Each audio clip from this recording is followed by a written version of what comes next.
Instituto de Estudios Superiores de Ingeniería Educativa, Maestría en Nutrición Deportiva, Asignatura Sistema Neuroendocrino y Neuromuscular. Catedrático, Dr. Javier Eduardo Rojas Figueroa. El trabajo a presentar el día de hoy es 2021 Recomendaciones Clínicas para la Práctica del Deporte en Personas con Diabetes mellitus. Maestrante, Sandra Tapia Sandoval. Fecha de entrega del 9 al 15 de enero del año 2023.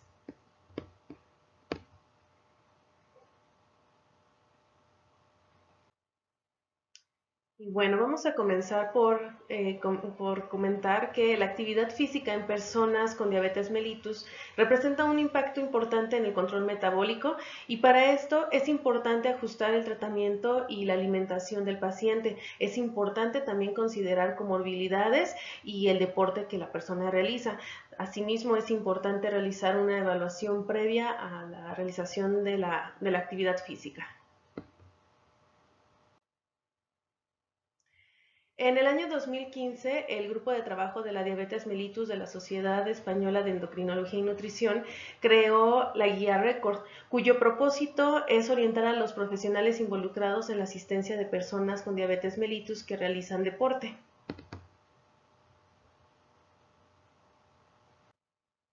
Este trabajo se llevó a cabo por medio de una revisión bibliográfica en Medline, por medio de artículos escritos en inglés y en castellano con fecha de inclusión hasta el día 31 de septiembre del año 2020. Eh, Aquí se formularon recomendaciones de expertos discutidas por el grupo de trabajo y evaluadas por la Junta Directiva de la Sociedad Española de Endocrinología y Nutrición.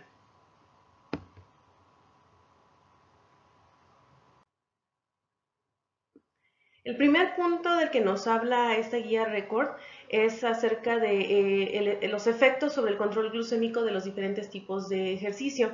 Es importante mencionar que el ejercicio incrementa la captación muscular de glucosa, mejorando la sensibilidad a la insulina, y esto depende de algunos factores que influyen en el mantenimiento de los beneficios del control glucémico. Estos factores son el tipo de ejercicio, la intensidad, el volumen y la persistencia en el tiempo.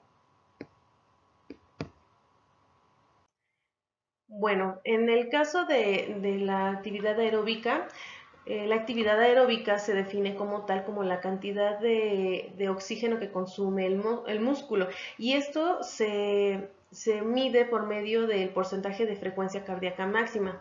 Así pues, tenemos tres tipos de intensidad en estas actividades aeróbicas. Puede ser intensidad leve, que es cuando es una frecuencia cardíaca máxima de menos de 40 o 50%. Es una intensidad moderada, cuando es de 50-70% de frecuencia cardíaca máxima. Y es una intensidad alta cuando es mayor a 70 o 80% de frecuencia cardíaca máxima. Bueno, pues aquí tenemos algunas recomendaciones que nos da esta guía Record y esto depende del tipo de diabetes mellitus.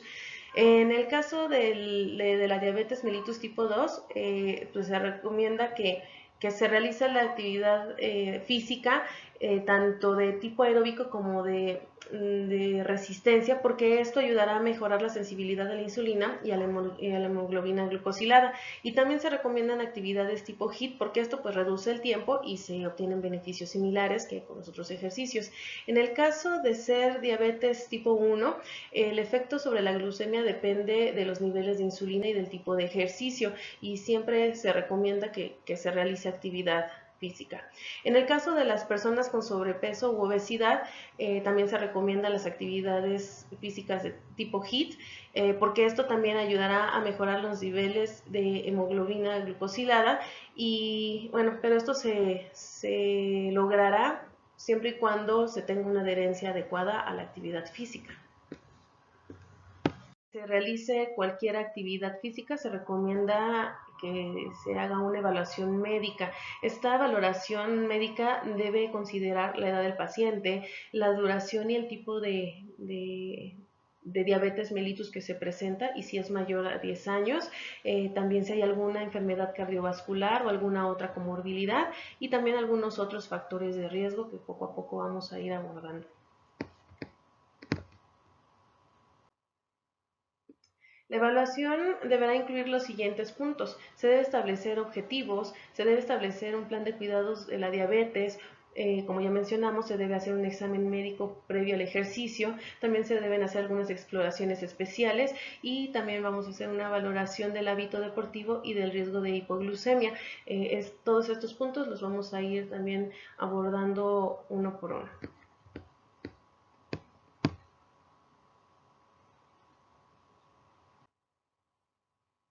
En cuanto a lo de establecer objetivos, pues debemos saber si existe alguna enfermedad o complicación que se pueda manifestar o agravar con el ejercicio. También hay que planificar y programar el ejercicio y las posibilidades de rendimiento y, muy importante, prevenir las lesiones musculoesqueléticas. De la diabetes, pues es importante también pues el control de la glucosa. Debemos saber si hay una monitorización constante de la misma por parte del paciente y también cuáles son los niveles que maneja normalmente. En el caso de la terapia con insulina, y en el caso de la glucosa, pues también saber si hay alguna contraindicación para la realización de la actividad física.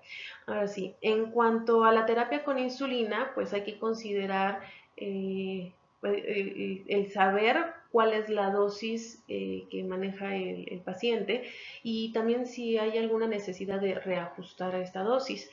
También es importante saber acerca de las instrucciones sobre el uso del glucagón y también en caso de que haya alguna emergencia con nuestro deportista, pues tener algún contacto, en este caso pues los teléfonos. También es importante saber cuál es el tipo de diabetes mellitus que presenta y pues también saber cuáles son sus necesidades de alimentación y de hidratación y todo esto pues tiene que ser de manera personalizada. Como ya mencioné, la realización de una evaluación médica previa al ejercicio pues es de suma importancia. Esta valoración debe tener una historia clínica, debe tener un examen físico, debe tener un electrocardiograma de reposo y también en esta prueba debe realizarse, perdón, en esta valoración debe realizarse una prueba de esfuerzo. Se recomienda repetir esta valoración cada 3 a 5 años con un electrocardiograma de reposo.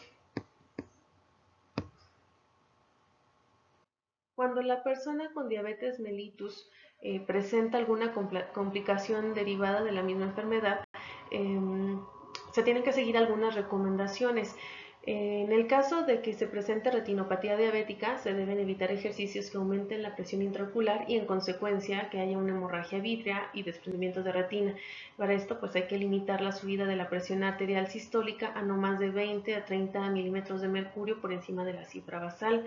En el caso de que el paciente presente una enfermedad cardiovascular, pues es importante evitar ejercicios de alta intensidad. Si la persona tiene neuropatía autonómica, es recomendable hacer una prueba de esfuerzo previa y tener precaución en ambientes calurosos o fríos porque algunos pacientes con diabetes pueden tener problemas en la termorregulación y también algunos pacientes pueden presentar gastroparesia que retrasa la absorción de carbohidratos y esto puede llevar a una hipoglucemia. En el caso de presentar neuropatía periférica, pues hay que evitar factores de riesgo para el desarrollo de pie diabético. Y en el caso de que haya una nefropatía diabética, hay que evitar actividades que de igual manera eleven la presión, en este caso la presión sistólica, por encima de 180 a 200 milímetros de mercurio y se recomienda realizar actividades de intensidad baja. Con lo que respecta a las exploraciones especiales que se recomienda realizar previos al ejercicio, tenemos, como ya se había mencionado, la prueba de esfuerzo, una espirometría basal y un electrocardiograma de reposo. La prueba de esfuerzo se hace considerando el porcentaje de frecuencia cardíaca máxima y nos puede ayudar a saber si el paciente presenta alguna isquemia o alguna arritmia o también alguna enfermedad coronaria silente o si hay alguna respuesta hipertensiva anómala que pueda contraindicar la realización de la actividad física. En el caso de la espirometría basal, esta se realiza con un analizador de gases y con una espirometría. Pues esto nos dará la pauta para saber si hay alguna restricción en cuanto a parámetros ventilatorios y que igual sea una contraindicación para realizar actividad física. En el caso del electrocardiograma de reposo, nos ayudará a saber cuál es la frecuencia cardíaca y de igual manera para saber si hay alguna anomalía o alguna lesión isquémica. De acuerdo a las recomendaciones de la European Association for the Study of Diabetes y la International Society for Pediatric and Adolescent Diabetes, el hábito deportivo se puede clasificar en 3 tipos. Tenemos hábito deportivo intenso, hábito deportivo moderado y hábito deportivo bajo. El hábito deportivo intenso es cuando se realiza más de 2 sesiones semanales de ejercicio de una duración de más o igual a 45 minutos. El hábito deportivo moderado es cuando se lleva a cabo 1 o 2 sesiones de ejercicios semanales con una duración de más o igual a 45 minutos, y el hábito deportivo bajo es cuando no se realiza ejercicio de manera habitual.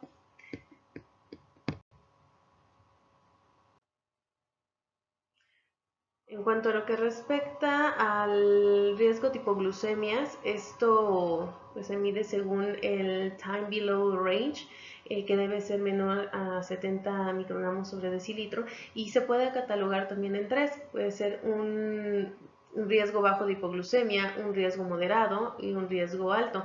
Es un riesgo bajo cuando hay reconocimiento conservado de las hipoglucemias y un TBR menor a 4% en los últimos 3 meses. Es un riesgo moderado cuando hay un reconocimiento conservado de las hipoglucemias y un TBR de 4 a 8% en los últimos meses. Y es un riesgo alto cuando hay hipoglucemias inadvertidas o hipoglucemias graves en los últimos 6 meses y o un TBR mayor a 8% en los últimos 3 meses. Punto número 3 que aborda esta guía Record es acerca de las modificaciones a realizar en la alimentación, y pues esto tiene que ser de manera personalizada. Los aspectos que se tienen que considerar en la dieta pues es la ingesta de la ingesta de macronutrientes, la ingesta de micronutrientes, la hidratación, la recuperación tras el ejercicio, los productos que actualmente podemos encontrar en el mercado y que pueden ayudar al deportista con diabetes mellitus. También hay algunas ayudas ergogénicas y otros aspectos que poco a poco vamos a ir explicando y abordando en esta presentación. En cuanto a la ingesta de macronutrientes, es importante saber que el balance aconsejado es de 45 a 65% de hidratos de carbono, 20 a 35% de grasas y 10 a 35% de proteínas. Repito que todo esto tiene que ser de manera personalizada y debe realizarse bajo supervisión y acompañados de un periodo de adaptación porque puede haber riesgo de cetoacidosis, hipoglucemias, alteraciones lipídicas, déficit de micronutrientes y depleción de glucógeno. En el caso de los micronutrientes es importante aportar las suficientes cantidades de vitaminas del grupo B, magnesio, hierro, calcio, vitamina D, vitamina C. En el caso de los pacientes con diabetes mellitus que son tratados con metformina, puede haber un déficit de vitamina B12 y esto puede llevar a un bajo rendimiento del deportista. En el caso de que haya una hipomagnesia, esto puede ocasionar que haya calambres musculares, y cuando se comprueba que hay algún déficit de vitamina C, bueno, se puede suplementar y esto ayudará a mejorar la presión arterial. Y en el caso de que haya una dieta deficitaria, puede presentarse exceso de sodio y disminución de potasio, que en conjunto con una hipomagnesia pues puede elevar la presión arterial. Entonces es por esto que si se detecta que hay algún déficit en cuanto a macronutrientes y micronutrientes, pues se tiene que suplementar. para que nuestro paciente esté en condiciones óptimas y siempre evitar el riesgo de hipoglucemias y algunas otras complicaciones. Como ya se mencionó, en los deportistas con diabetes mellitus es importante siempre evitar el riesgo de hipoglucemia, y si previo al ejercicio nosotros vemos que la glucemia es inferior a los 100 miligramos por decilitro, pues se puede sugerir la ingesta de carbohidratos. También cuando se realizó una actividad física prolongada y ya se encuentra el paciente en periodo de recuperación, también los carbohidratos pueden ayudar a disminuir el riesgo de hipoglucemia, y también se tiene que evitar que haya algún pico hiperglucémico.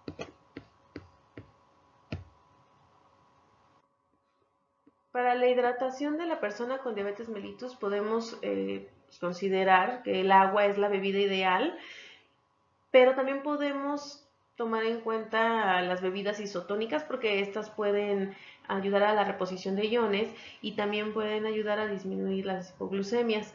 También, en cuanto a los productos que encontramos en el mercado, pues están las bebidas lácteas, que también nos pueden ayudar a la recuperación y prevención de las hipoglucemias, pero es importante evitar las bebidas refrescantes y energéticas que también podemos encontrar de fácil acceso, ¿no? También ahora podemos encontrar geles y pastillas de glucosa, también hay barritas para deportistas y también algunos concentrados de hidratos de carbono en polvo. En cuanto a las ayudas ergogénicas, pues se pueden encontrar suplementos de cromo, vanadio y zinc, y también se puede suplementar con creatina. En cuanto al uso de la cafeína, pues se puede considerar tomar 5 miligramos por kilogramo previo al ejercicio, y esto puede ayudar a prevenir también hipoglucemias en pacientes con diabetes mellitus tipo 1, y puede ayudar a, como ya mencioné, a disminuir la hipoglucemia durante el ejercicio, pero puede incrementar el riesgo de hipoglucemias tardías. En cuanto a otros aspectos, el ejercicio físico puede enmascarar los síntomas de hipoglucemia. Y bueno, también actualmente se puede contar con algoritmos como el modelo predictivo Exercise Carbohydrates Requirement Estimated Software, que nos ayudará a tomar decisiones en cuanto a, pues, a los niveles de glucosa. Ya para la recuperación tras ejercicio, como ya mencionamos anteriormente, es importante evitar la hipoglucemia, y para esto, si detectamos que la hay, es importante pues considerar la ingesta de carbohidratos, pueden ser 15 a 20 gramos, eh, y si vemos que a pesar de la ingesta de carbohidratos, no sé, los niveles de glucosa siguen sin llegar a lo óptimo, se puede considerar también la ingesta de proteínas. Y si se realizó algún ejercicio físico extenuante y prolongado, se puede considerar también un snack nocturno que ya sea un poco más completo, porque este ya puede contener grasas, hidratos de carbono y proteínas. Y esto también pues ayudará a prevenir la hipoglucemia nocturna.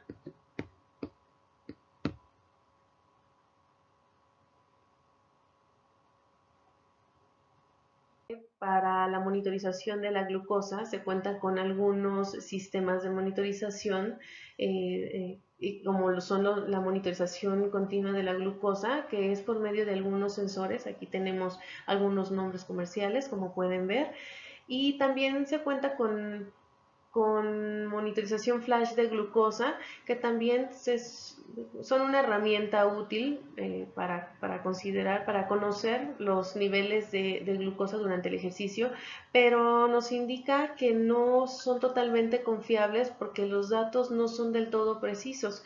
Los datos que arroja no son del todo precisos, porque se necesita de 10 a 15 minutos para que se haga un equilibrio entre la glucosa intersticial y la glucosa capilar.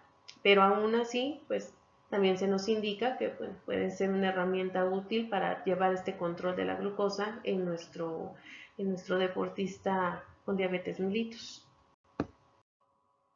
Algo que me faltó mencionar en la diapositiva anterior es que es importante considerar las indicaciones, las recomendaciones que marque el fabricante de cada uno de los dispositivos.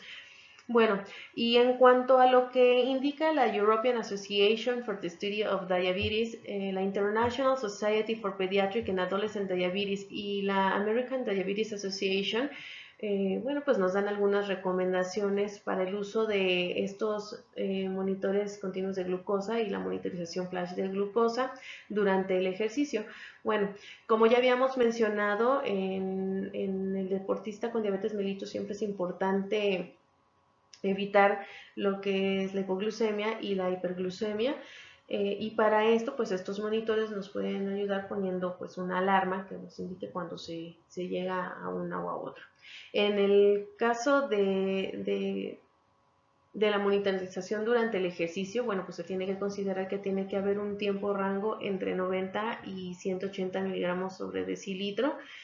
Y en el caso de cuando ya estamos en la recuperación del ejercicio, pues se tiene que considerar un tiempo rango de entre 80 y 180 miligramos sobre decilitro durante los primeros minutos tras la realización del ejercicio, y se tiene que estar haciendo esta monitorización cada 15 o 30 minutos para considerar, asegurar que pues, los niveles de glucosa lleguen a los niveles óptimos. En cuanto a la estrategia terapéutica con insulina, la guía Record nos da algunas recomendaciones, pero estas dependen del tipo de ejercicio que se realiza. Si se realizan ejercicios anaeróbicos, independientemente de la actividad, pues se genera estrés y esto lleva a una elevación de hormonas contrarreguladoras que pues, se traduce en una hiperglucemia, y es por esto que no se debe reducir la insulina previa. Y también se pueden tomar algunas otras recomendaciones, como hacer ajustes en la insulina basal y ajustes en la insulina rápida. En el caso de que se realicen ejercicios aeróbicos, pues sabemos que cuando se realiza este tipo de actividad hay un consumo de glucosa, y es por esto que se debe reducir la insulina previa, y también se pueden hacer algunos ajustes en cuanto a la insulina basal y la insulina rápida.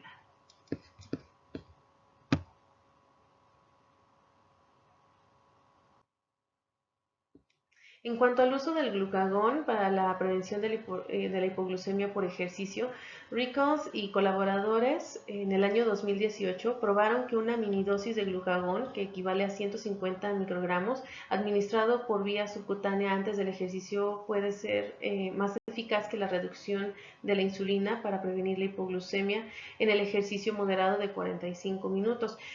A pesar de esto, bueno, se sugiere que se hagan más estudios a este respecto. En cuanto a los ajustes de fármacos no insulínicos, tenemos las sulfonilureas y glinidas. Estas se asocian con mayor riesgo de hipoglucemia con la realización del ejercicio físico, especialmente en ejercicios intensos y de larga duración. En cuanto a la metformina, esta no suele producir hipoglucemia al realizar ejercicio físico. En cuanto a la carbosa y miglitol, son inhibidores reversibles de la alfa-glucosidasa intestinal y tampoco suelen inducir hipoglucemias. En cuanto a los inhibidores de dipeptidil peptidasa 4 y agonistas del receptor de GLP-1, el riesgo de hipoglucemia es muy bajo, ya que estimula la producción de insulina pancreática de una manera independiente de la glucosa en sangre, es decir, ante niveles reducidos de glucemia plasmática no estimulan la secreción de insulina endógena.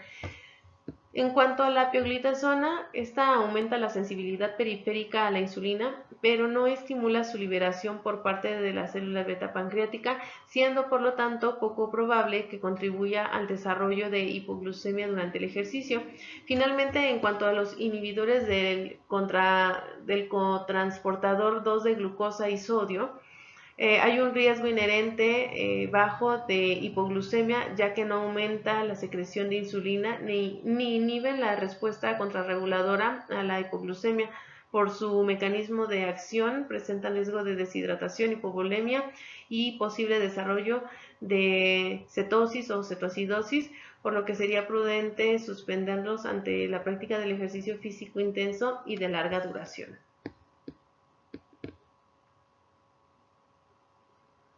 El punto número 7 del que nos habla la guía Record es acerca de la terapia con infusión subcutánea continua de insulina y nos indica que cuando este se lleva a cabo en conjunto con la monitorización continua de glucosa, pues esto facilita el manejo de la diabetes en el ejercicio.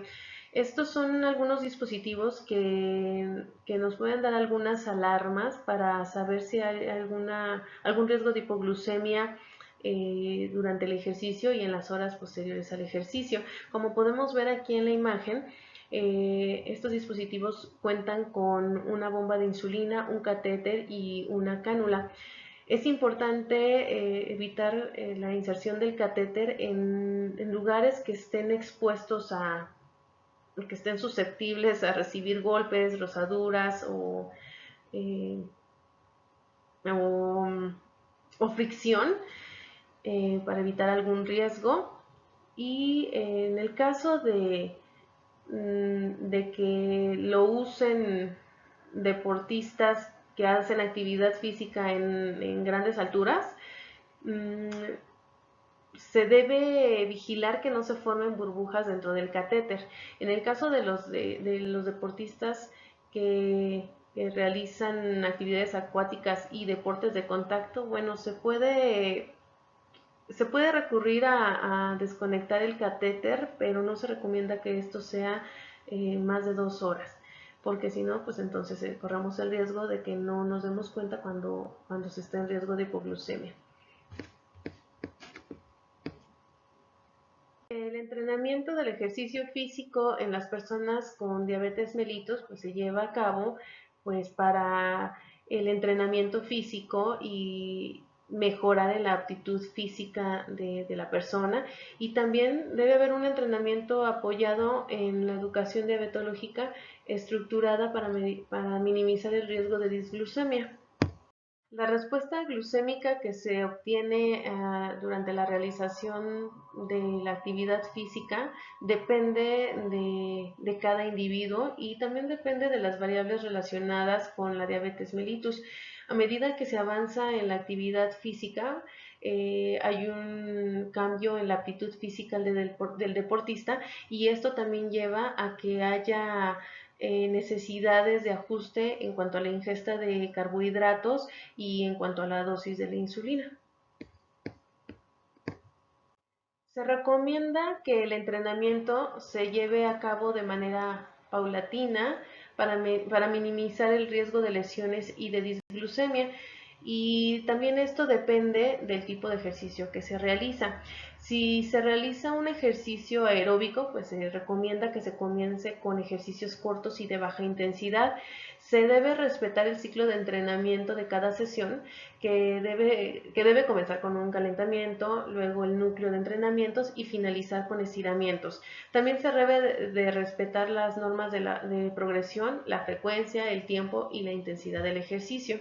Si se realizan ejercicios de fuerza y resistencia, cada sesión de entrenamiento debe constar de varios ejercicios y cada uno de ellos de varias sesiones de repeticiones, y se tiene que descansar de 1 a 2 minutos tras cada serie de repeticiones, y se tiene que tener la finalidad de llevar al grupo muscular a la fatiga. En el entrenamiento se debe progresar despacio y se debe ir aumentando primero la carga de pesos y luego el número de repeticiones, y se tiene que entrenar por lo menos 2 sesiones semanales o, si se puede, de preferencia 3 sesiones. En los adultos mayores con diabetes mellitus se hace la sugerencia de realizar actividades como el tai chi y el yoga, porque estas combinan flexibilidad, equilibrio y resistencia y pueden ser muy benéfico para ellos.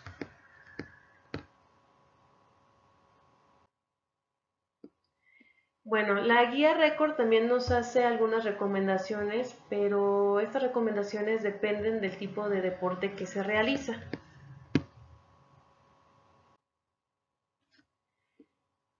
Si es un buceador, se recomienda prevenir la enfermedad descompresiva y el riesgo de hipoglucemia. Se debe mantener la inmersión dentro de los márgenes de seguridad recomendados en el sujeto con diabetes mellitus, y el buceador siempre tiene que estar acompañado de alguien que esté informado y adiestrado en el manejo de las hipoglucemias. En el caso de ser un alpinista, se debe evitar la deshidratación y la hipotermia. La hipotermia puede ser por hipoglucemia y por alteración de la termogénesis. También se debe evitar la congelación o las lesiones por el frío. Se debe evitar el riesgo de retinopatía y de alteraciones en la función tiroidea. Se debe evitar la congelación de la insulina guardándola en bolsas pegadas al cuerpo. Se debe utilizar glucagón nasal porque este no se congela y no se conserva adecuadamente hasta temperaturas de 30 grados. En el caso de que sea un navegante un navegante a vela, se debe prevenir el riesgo de hipoglucemias y se debe estar siempre acompañado. Todo el equipo para el control glucémico debe ir confinado en un envase estanco y que flote. Es aconsejable introducir desecantes para evitar la humedad y debe ir refrigerado. En el caso de los fondistas, que son deportistas que hacen una actividad física muy larga, bueno, que dura mucho tiempo, como lo son los corredores, los esquiadores y los ciclistas. Hay que tener en cuenta el riesgo de hipoglucemia durante la actividad y tras varias horas al finalizar la actividad. Se tiene que evitar el riesgo de deshidratación y el golpe de calor o hipertermia. Recordemos que algunos deportistas con diabetes mellitus pueden tener problemas con la termogénesis, y en el caso también me faltó mencionar que en el caso de los alpinistas, cuando están a grandes alturas, también puede haber un vaciamiento gástrico y esto puede llevar a hipoglucemia también.